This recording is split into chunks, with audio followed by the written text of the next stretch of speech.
Andito po tayo sa loob ng Jose Panganiban National High School at kasalukuyan po tayong maghahanap ng palaka para sa gagawing project.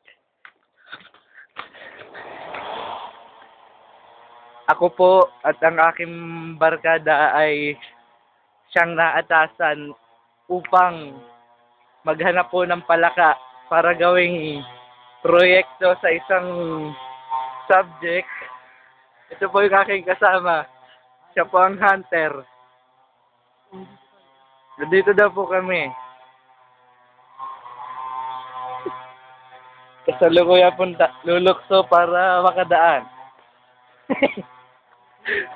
Ito po si Mr. Russell Rahel at siya pong mga hunting ng napakaraming palaka. Po, dami-daming itik. Ito siya. Dito po kami sa gitna ng kabukiran upang maghanap ng palaka.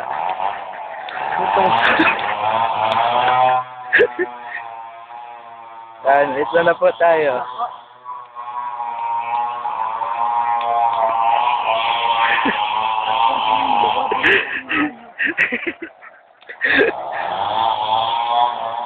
Yan po, bukiran po yan. Yan po siya, kasalukuyan na naghahanap. Para po siyang nasisiraan ng bait. Pagmasdan po natin ang kanyang ginagawa. Putang ina sila yun. Doon nga, tulungan mo. Ito siya.